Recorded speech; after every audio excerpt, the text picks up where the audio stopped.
My name is Andrew Downing, and as a cellist, I am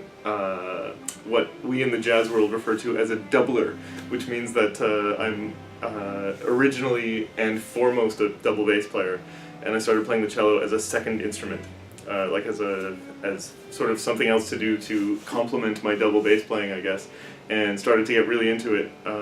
But I'm definitely coming at it from a different angle than most cello players who start when they're really young. I started when I was 35 or something, but having already had a foundation in music through the double bass.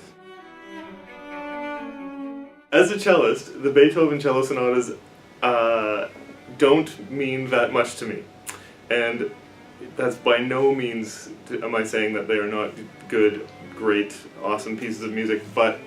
they were not a part of my musical education as a listener or as a cello player, so they definitely don't mean as much to me as they do to somebody who learned them when they were young, or learned them in university, or learned them as something that they wanted to perform. The cello sonatas probably mean as much to me as a I don't know, Stravinsky octet or something. It's something, music that I think is beautiful, but as a cellist, I don't think it resonates with me in the same way that it would with other cello players.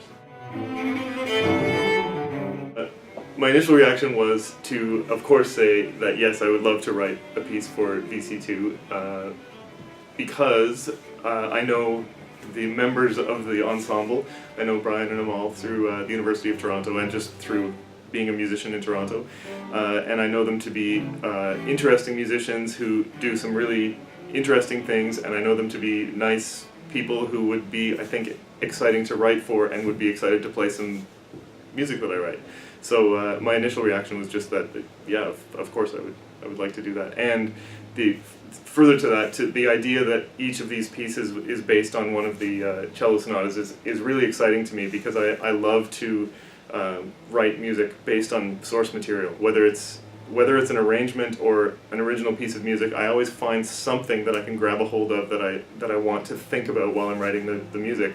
It's never going to sound like the source material, but to have some of those parameters to me is exciting and intriguing, and for me it's a really nice way to work. So this project felt like it was actually perfect for me in a way. And I also,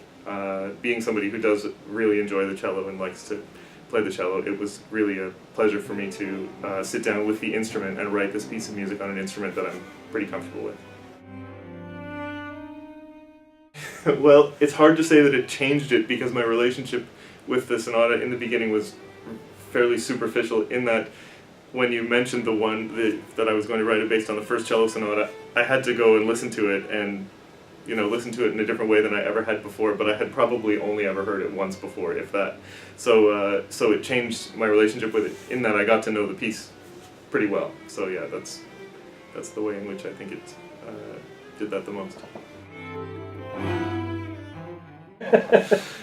Well, the title of the piece came from the fact that the piece that I wrote is actually made up of 5 little pieces, so I thought it was appropriate to name it 5 little pieces.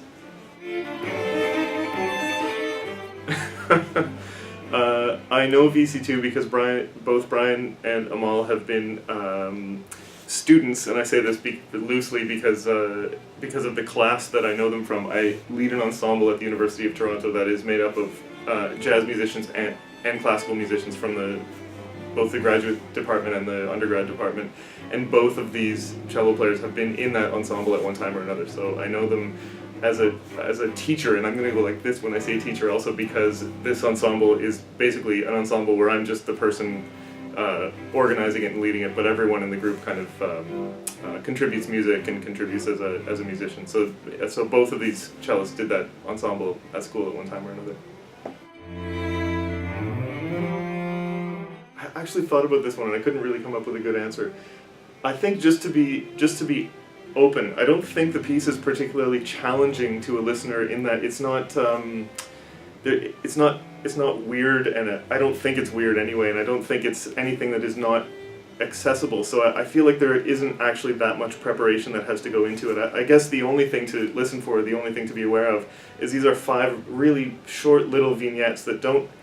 really do much, but each one of them is a little idea. So just to maybe feel like you're in the moment for each of these 5 separate moments would be, I think, the best way to listen to it, and not to look for anything, not to look for a big grand moment or a big like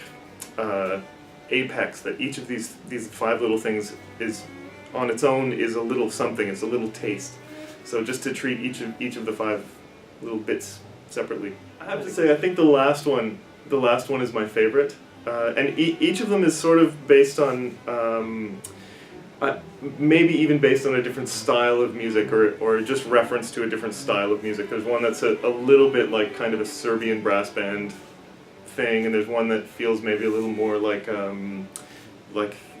20th century modern classical music, for lack of a better word. But I feel like the last one is the one that to me just feels like simple,